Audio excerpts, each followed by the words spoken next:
father was a Metro police officer, and he was one of the first black officers here in Nashville, and he was the first motorcycle officer here, black motorcycle officer in Nashville, and he was quite a decorated guy. So in our neighborhood, when I was growing up, which we live in the South, and I'm okay with how the South was, but there were situations where everybody was separated, and but my parents never taught my sister and my brother and I to dislike anybody or hate anybody. You had people that respected my dad, expected great things out of my sister and brother and I.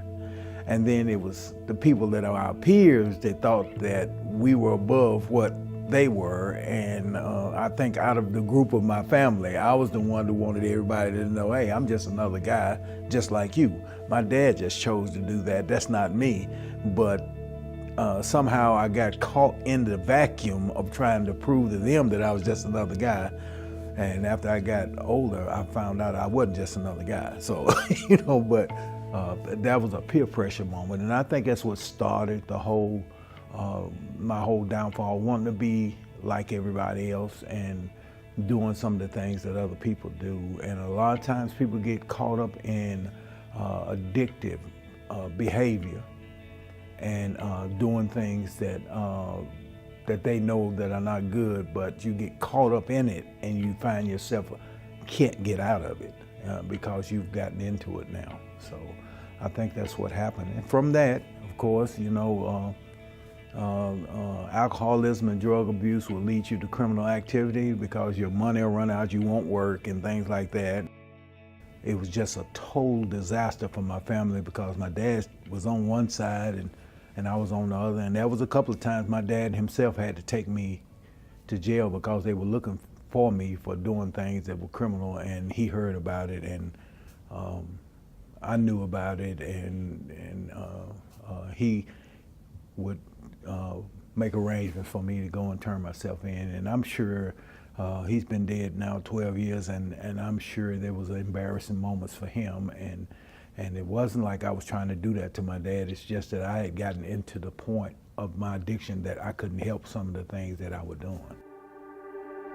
I love my dad. I don't want it to be misunderstood that I absolutely thought my dad could lift a car with one hand and change the tire. That's the kind of guy I thought he was. He tried his best to make sure that my brother and sister and I had everything we needed. I can't remember a time when I didn't eat, and I can't remember a time when my shoes had holes in them. My dad was a great dad. However, this thing about the police and the rest of the community, because he was assigned to the black neighborhood, particularly when he was in the juvenile division, he dealt with a lot of the kids that I was going to school with. So I would go to school, and my brother and sister and I would go to school, and we'd have to deal with some of these people that my dad had arrested this weekend. So it was hard for us because sometimes I had to fight. I guess that's how I learned how to fight, because some of these guys wanted to beat me up because of something my dad did. So it was a shame because I really wanted to do the great things that other people saw that we probably were capable of doing. On the other side of it, I was getting this flack, and people didn't hear this. And I guess today they would call it bullying, and it's good they finally come up with terminology for what's been going on for years. But I think it was bullying and stuff, and you can only be bullied so long, and then you'll start lashing out. And it was almost like I was lashing out and didn't know it. I was lashing out to the authoritarian kind of situation that my dad represented, and lashing out at the other side as well. And I'm thinking, am I just that terrible dude that I just love to get high and I love to get in trouble? And how did I come out of the same mold as everybody else and got taught the same things that my brother and sister got taught, and I ended up doing stupid stuff like this? And I thought I was just a bad guy, and I just thought I was a worthless dude, and I was ashamed, and it hurt me. A lot of times I would just stay away from my family. The thing is people don't understand. They think people that are addicted are just dirty, low-down, mean people. And that's not the truth, because I'm not a dirty, low-down, mean person. I'm not that. my addiction made me be like that, because there's certain things you have to do to keep doing that. And but by the grace of God, there was a light bulb moment in my life, and I have been able to be spared death to this point for something to change in my life, and I'm grateful for that. I've been in recovery for 10 years and some months now, so I've had a little time to think about it and a little time to actively practice the recovery process and be around recovery people. And I have found that in my case, the problem with me is that, and I'm not blaming my dad because this was a great thing, because it's not his blame, but you know, people can put expectations on you based on the successes of your parents. And if they think that you ought to be a policeman or a doctor or something, and that is the last thing you want to do, that expectation is burnt into your mind. And whatever you do, it seems like you don't live up to what other people think you ought to be. And so that will cause you to feel like you're a failure, and you'll begin to medicate because you feel like you're a failure. And I think in my case, I think that's what it was. So when I came home, I got a job and started working, but I hadn't had any treatment, okay?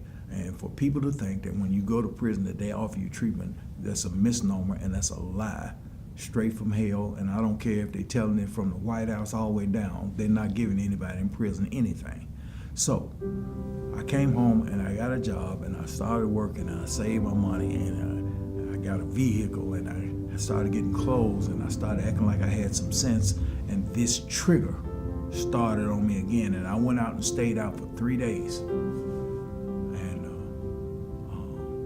of course, shame the whole time. I wouldn't call home. My sister was calling me. I wouldn't answer my phone.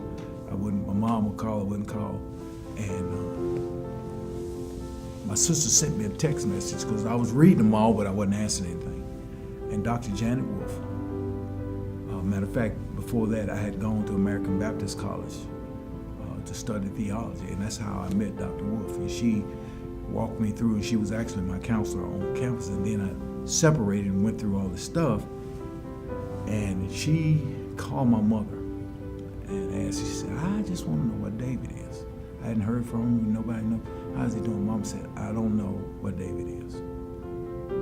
He's not called us anything. And she said, well, if he contacts you, you tell him that I said, call me. My sister sent me a text message and said, Dr. Wolf wanted me to call her.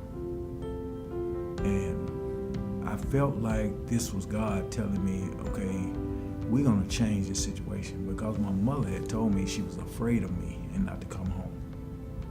So I called Dr. Wolf and she met me.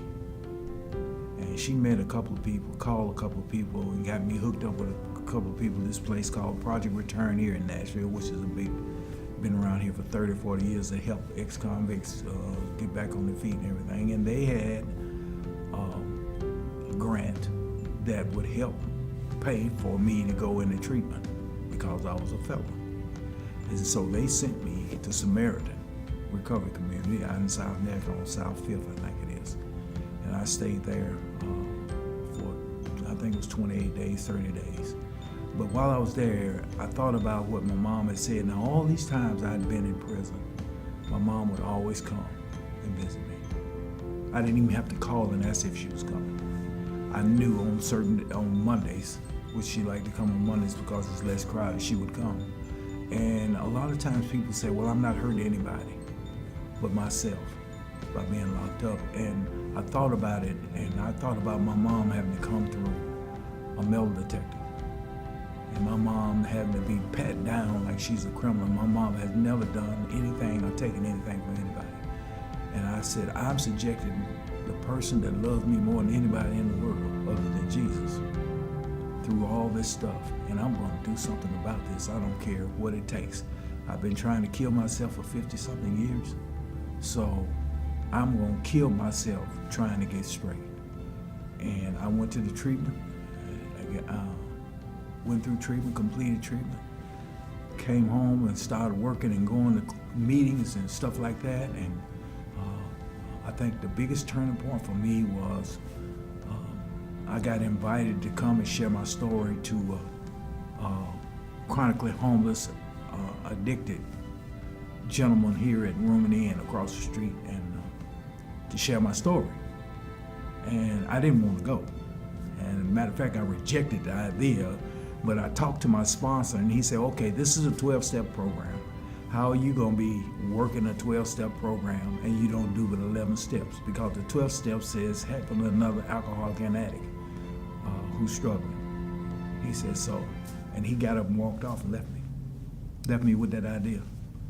And I said I was gonna do everything if it kills me. So I went and I shared my story, and there were two managers sitting in that meeting. Of course, I didn't know who they were, I didn't know. And after the meeting was over, they asked me if I would consider taking the job. And I might get emotional now, so you might have to, because this is where my life changed. And they asked me to bring my resume, and I'd been putting applications all over town. And all of these convictions and blanks in my employment and everything. I was trying to hide all that stuff because, nobody wants to hire you if you got a gap in your employment 5 years because you locked up or something. And they told me to put all that in my resume. They told me to put how many times I've been in treatment in there. They told me how many times I got locked up in there. And I couldn't. I said, these folks got to be crazy. They want to, they want to know all the bad stuff. And they told me this. The reason we're asking you that is because these are the kind of people we help here. And the lady said there's a difference between sympathy and empathy. Sympathy is you feel sorry that somebody's going through that. Empathy is that you know what they've been through. And that's what God has shown me. That all the stuff that He's allowed me to go through and survive, that is somebody else that's going through that right now. And every time some guy comes on that campus and he's intoxicated, I don't see nobody but myself. If he's high, I see David. And that's where I am today. Now, I'm not probably what I had the potential to be back in the day that other people thought I could be, but I'm exactly right now where God wanted me to be. And I'm comfortable with who I am. And all I want to do is make a difference for the last few years I got in my life, knowing that these last 10 years or 12 years of my life has been the best years of my life that I ever lived.